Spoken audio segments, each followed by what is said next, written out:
belum bertanam, bertumbuh, dan berbuah. Saya sudah membaca banyak artikel melalui internet, majalah, dan buku-buku. Di situ selalu hanya dikatakan garis bawah diulang-ulang, yaitu tentang bertumbuh, berakar, dan berbuah.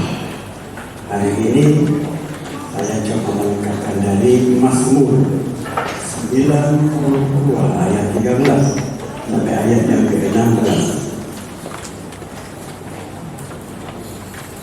Mazmur pasal 92 ayat 13 sampai 16, demikian bunyi firman Tuhan. Orang benar akan bertunas seperti pohon korma, akan tumbuh subur seperti pohon aras di Libanon. Mereka yang ditanam di bait Tuhan akan bertunas di pelataran Allah kita. Pada masa tua pun mereka masih berbuah, menjadi gemuk dan segar, untuk memberitakan bahwa Tuhan itu benar, bahwa Ia gunung batuku dan tidak ada kecurangan padanya. Amin. Pertama-tama kita baca dari ayat yang ke-13. Di dalam bahasa China, bahasa Inggris, dan bahasa lain ada berbeda satu ayat, termasuk Android yang saudara punya. Jadi saya menggunakan yang Android itu, Alkitab elektronik, termasuk yang dikeluarkan Line, lembaga Alkitab Indonesia. Kita mengambil ayat 13 saja. Orang benar akan bertumbuh, bertunas seperti pohon korma, subur seperti pohon aras di Lebanon.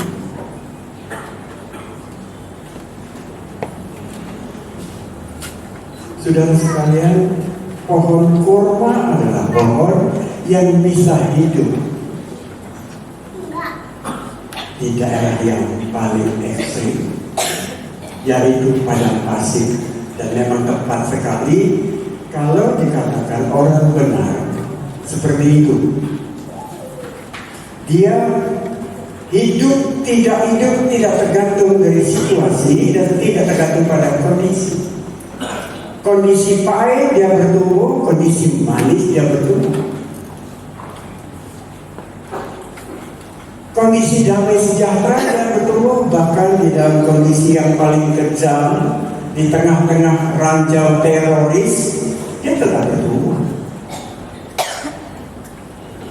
Di saat dia tidak punya, di saat dia menjadi orang miskin, dia bertumbuh. Di saat dia menjadi orang kaya, serba punya, dia bertumbuh.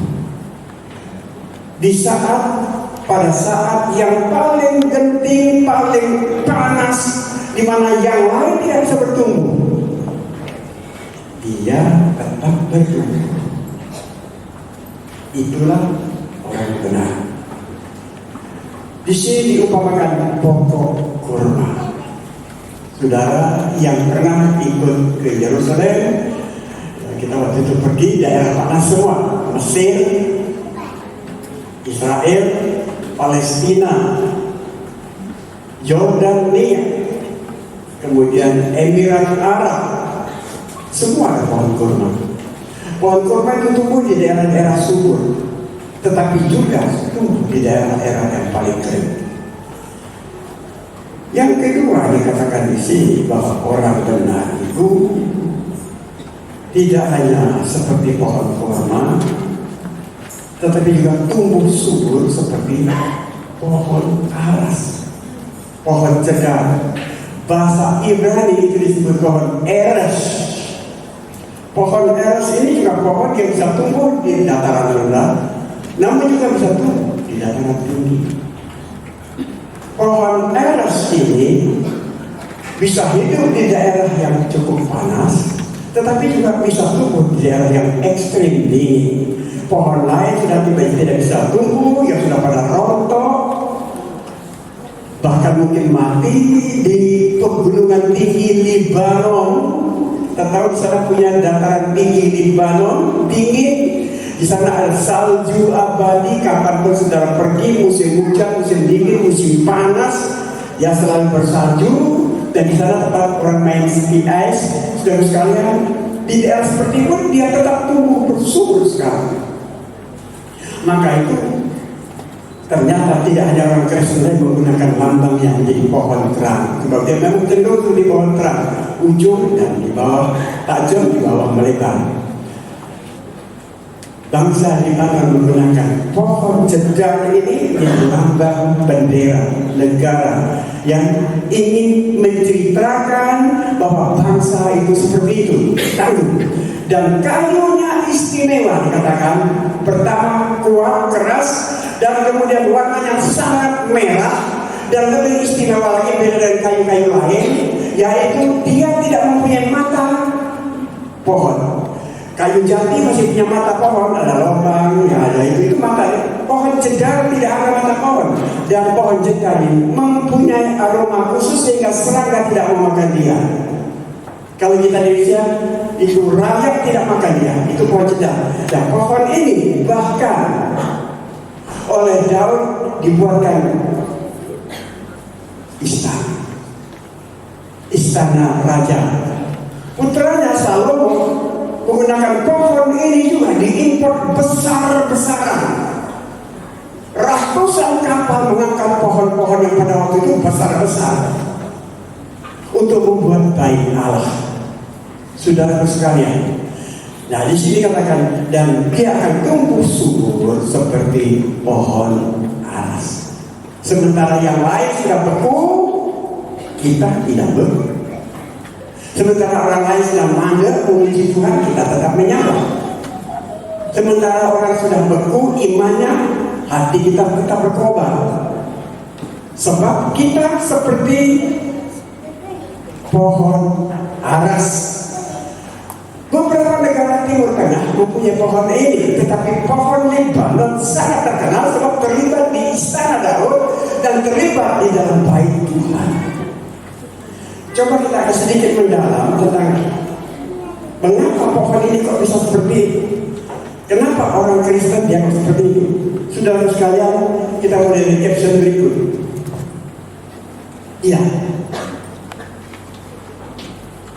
dia harus bertumbuh, dia harus punya lahan untuk bertumbuh, dia harus punya lahan untuk tertanam. Tidak semua lahan sama dari setiap jenis pohon.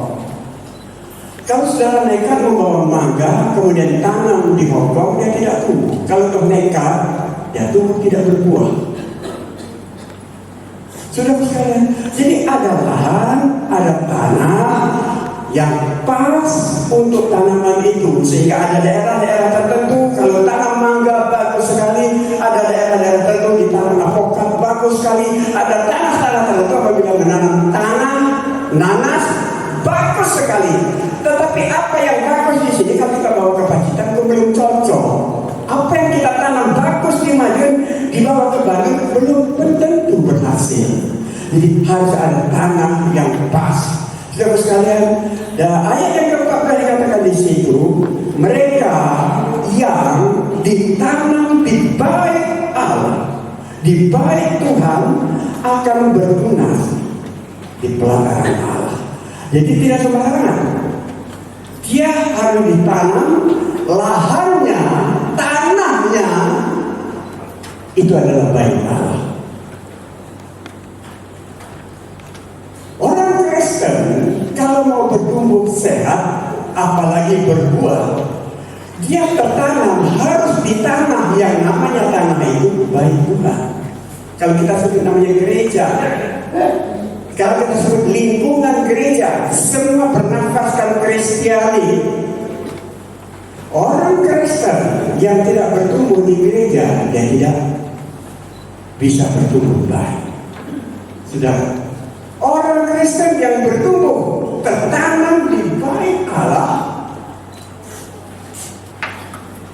adalah orang Kristen yang cinta Tuhan, cinta gereja dengan segala aktivitasnya. Waktu kebaktian dia kebaktian, itu dia bertumbuh di bait Allah. Waktu ada persekutuan dia aktif di sana ada persekutuan. Dalam pelayanan dia tidak mau pangku tangan, kemudian mentolong, tega melihat temannya capek, kena ngurus paduan suara, ngurus sekolah minggu. Tapi dia terlibat di dalam bait Allah. Saudara sekalian, itu dia bertumbuh.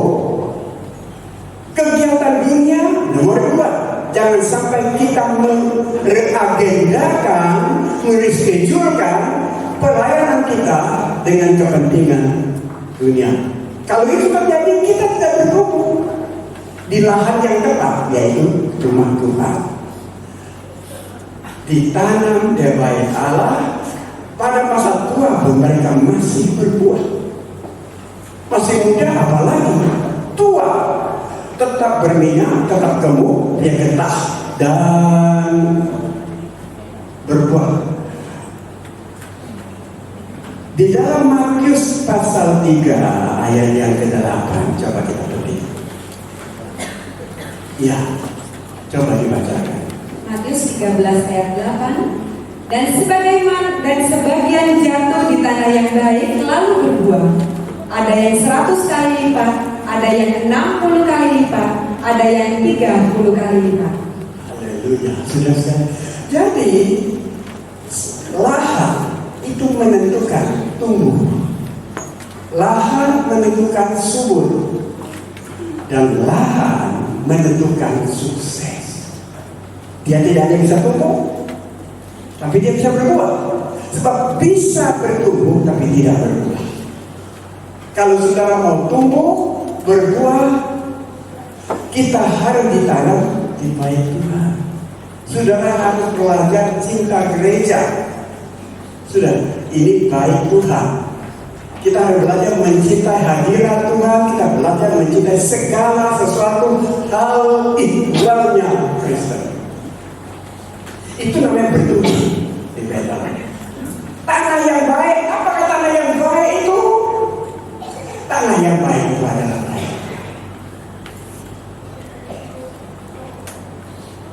Saudara boleh punya komunitas olahraga, tapi itu bukan tanah yang baik, itu bukan baik Tuhan. Tidak boleh saja, tapi untuk bertumbuh Kristen Anda dasar. Untuk bertumbuh badan bagus, bertumbuh konco banyak, tapi bertumbuh iman tidak di situ. Kita punya komunitas mungkin nyanyi, klub keroncong. Kita di sana baik organisasi dan bersosialisasi. Tetapi bertumbuh iman bukan klub keroncong. Tumbuhnya pohon dari bertumbuhnya pohon kurma Tuhan itu tidak di situ. Kita boleh punya komunitas sepeda, tapi kita tidak pernah bertumbuh menjadi Kristen di tengah-tengah komunitas itu. Di mana kita bertumbuh? Gereja. Ada latihan, ada doa malam, pelayanan, komunitas konsel, tim penginjilan, peduli orang sakit. Ini sudah kita masa aku Purno baru pulang dari Singapura.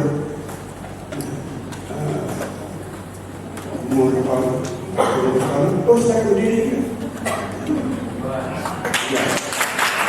Ya, itu apa? SOS, sahabat orang sakit. Kalau aktif di sana, itu salah satu barometer bahwa kita sedang bertumbuh di bait Allah. Tidak di komunitas lain, tidak dalam kegiatan lain.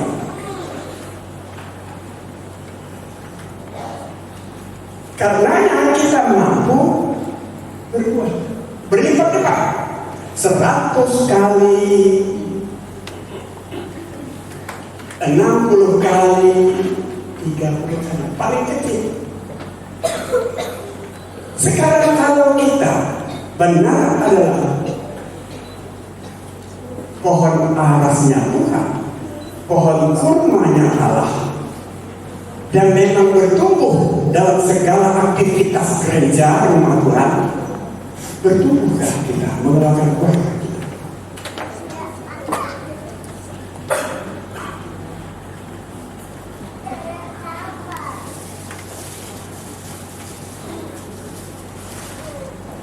sekalian, berbuah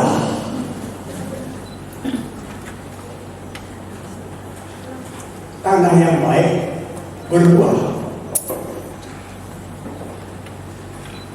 Tuhan bilang satu, pohon dikenal dari buah, atau buah dikenal dari pohon, dan pohon menghasilkan buahnya. Kalau memang saudara orang Kristen, saudara anak-anak Tuhan, buah saudara jelas. Kadang-kadang orang belum lihat kita ke gereja, orang tidak lihat salib yang ada di dada, tapi lihat bahasa kita, sopan santun kita, karakter kita, orang sudah letak. Ini pasti Kristen. Orang tidak tahu pohon kita siapa, tapi dia tahu buah kita siapa. Kemudian digantungkan bahwa oh ini pasti Kristen. Ini pohonnya pasti pohon aras, ini pasti pohon kurma, ini pasti pohon mangga, ini pasti pohon apel. Jadi kalau kita tidak bertumbuh, menjadi tandanya di mana Anda tertanam. Sudah. Dan beberapa anak kita coba menyangka, oh saya bertumbuh di sini dan saya berbuah. Saya katakan Anda tidak pernah bertumbuh, apalagi berbuah, jika Anda tidak pertama-tama tertanam. Itu yang paling berkosa.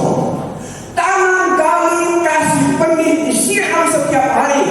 5 tahun kemudian susah petik saja setiap tahun 2 kali. Jadi ada gereja-gereja yang tidak macul, tidak nanam, tapi petik buahnya. Sementara gereja-gereja kecil di kota-kota kecil, mereka kerja setengah mati.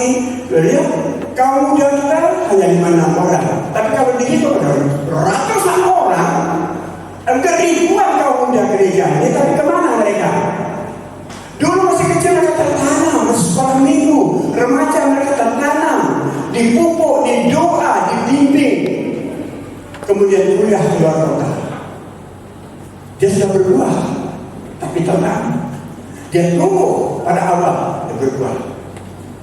Gereja lain memetiknya, tidak pernah ingat, oh gereja kita dulu di mana kita sekolah minggu pakai ngompol di halaman di ruang gereja.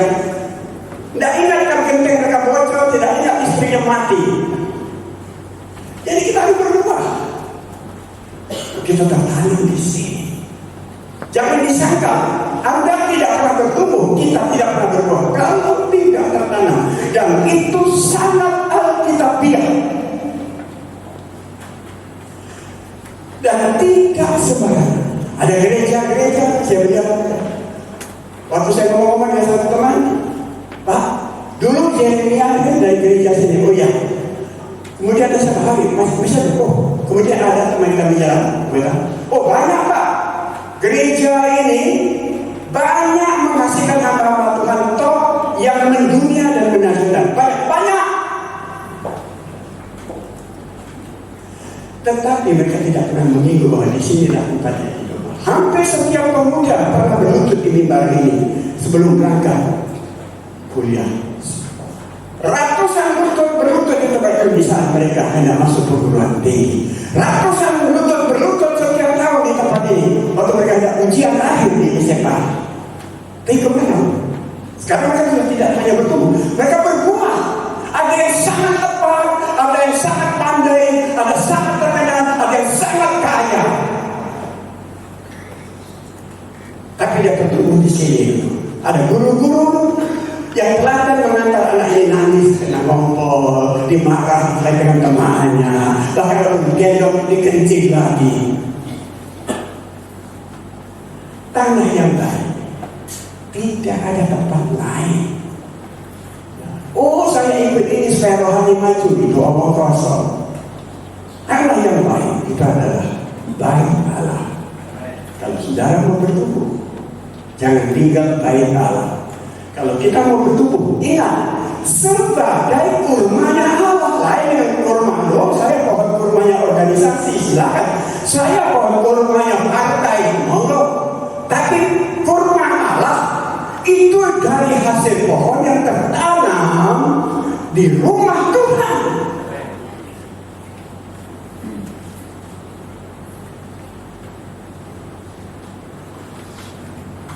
Pohon kurma sangat kaya. Ada mineral, ada tepung, ada minyak, ada gula, ada vitamin, terlalu vitamin C, D, B, B1, B12, B5, B2, B itu banyak sekali. Dan zat besi. Itu sangat dibutuhkan sehingga sebiji kurma seperti kapsul multivitamin yang lengkap. Dan itu adalah Anda. Saudara, kita harus berbuah. Saya mengatakan 3 kategori buah. Yang pertama, buah pertobatan. Anda tidak pernah menghasilkan buah pertobatan kalau komunitas kita hanya ada di pasar atau komunitas penggila pingpong. Tetapi penggila kebutuhan silakan. Saudara, pertama pertobatan. Dulu mana sekarang tidak. Kok dia tidak dulu buat pertobatan? Dulu kalau merokok malah kereta api. Sekarang kok malah alim tabungannya 3 tahun uang rokok bisa beli sepeda motor untuk anak yang mau kuliah. Kok bisa? Itu buah pertobatannya. Dulu kalau setiap minggu ngajak anak istri piknik. Sekarang setiap minggu ngajak suami anak istri ke gereja. Ini buah pertobatan. Segitu saja, tapi masih banyak. Yang kedua, Alkitab berkata buah-buah roh. Nah, kalau ini perlu kita baca. Hanya satu ayat ini saja, tidak ada ayat yang lain. Galatia pasal 5 itu saya perlu baca.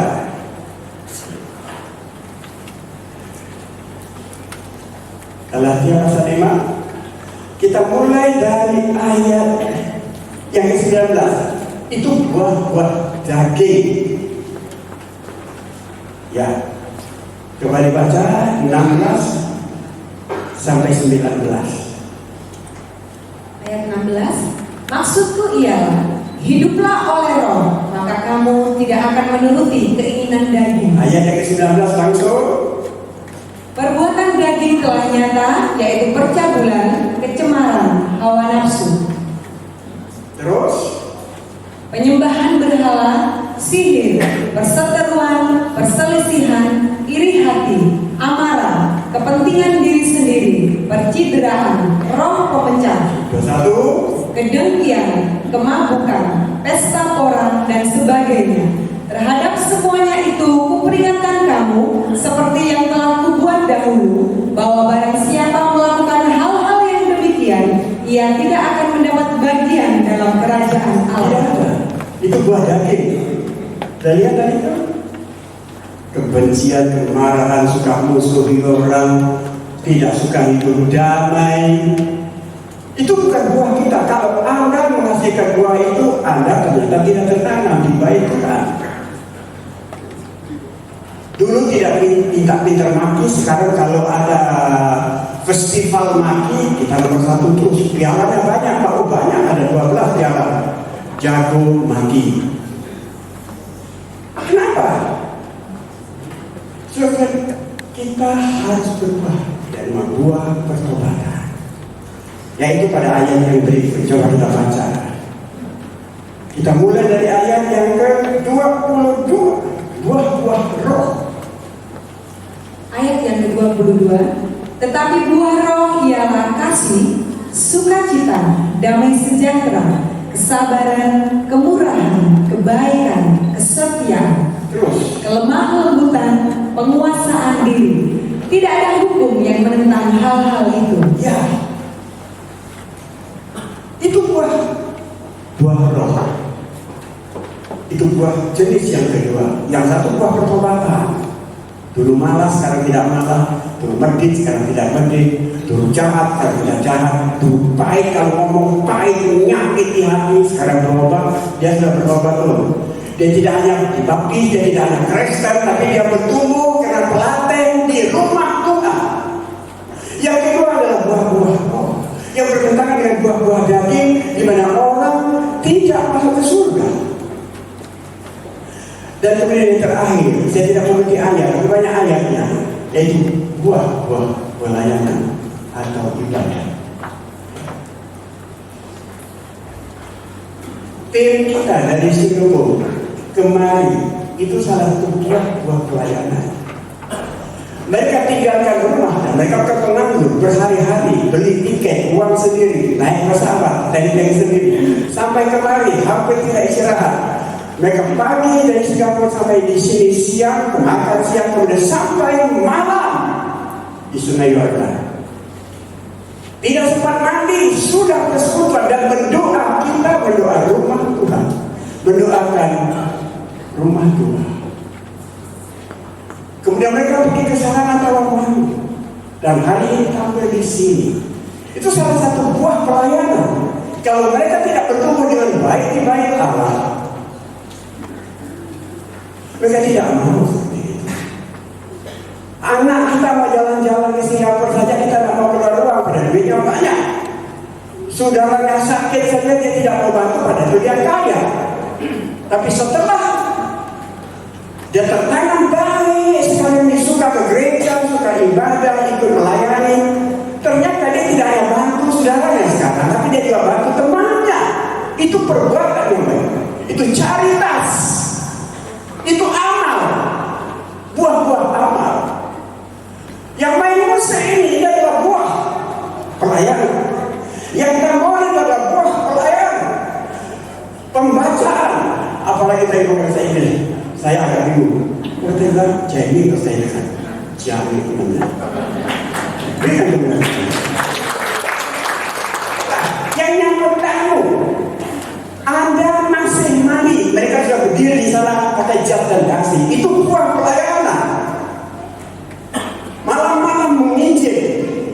Pelayanan di cabang, jalannya sawah, hujannya basah, jemaat datang dengan 3 orang.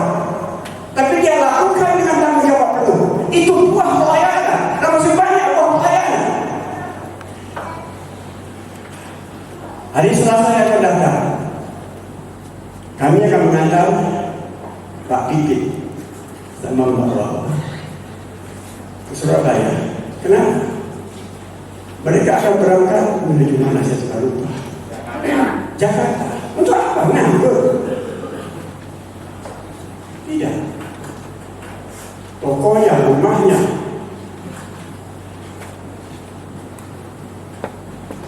Kenapa? Itu buah pelayanan. Pergi ke sana ikut seminar.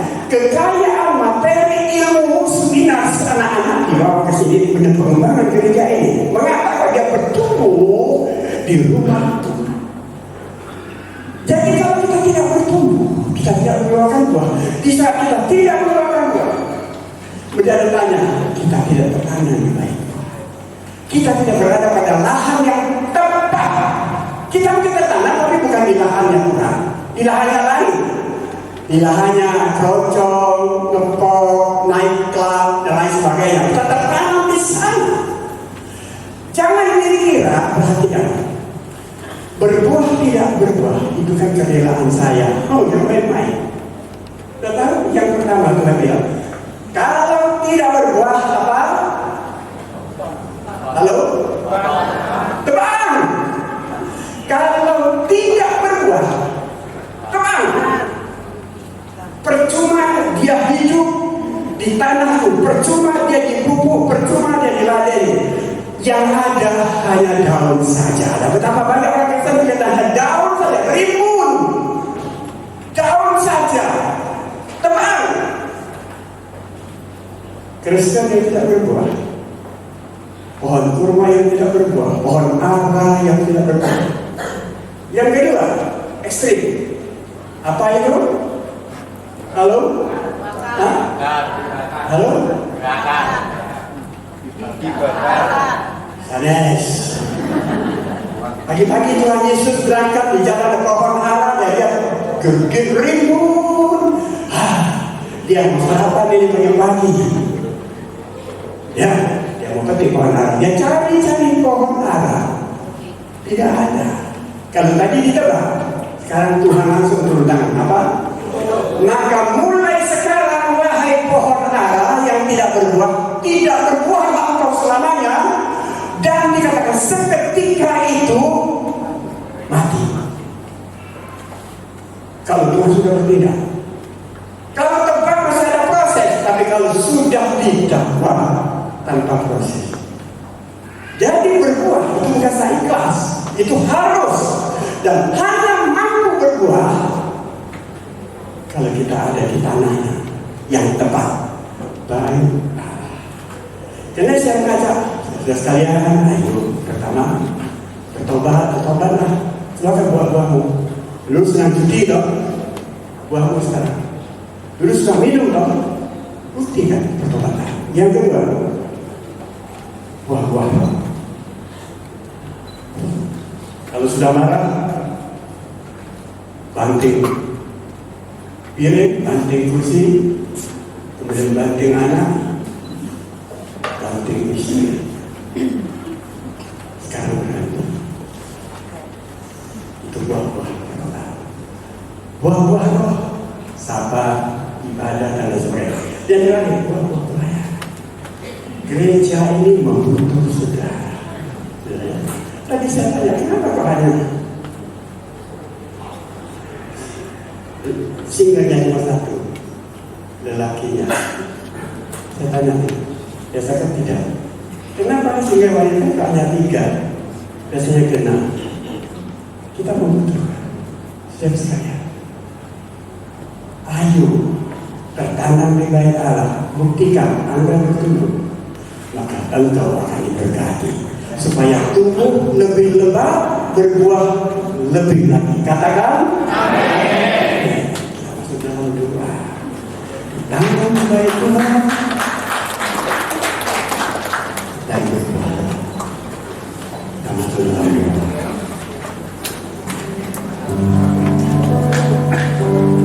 Keluarkan waktu seperti teman-teman kita di Chicago. Keluarkan waktu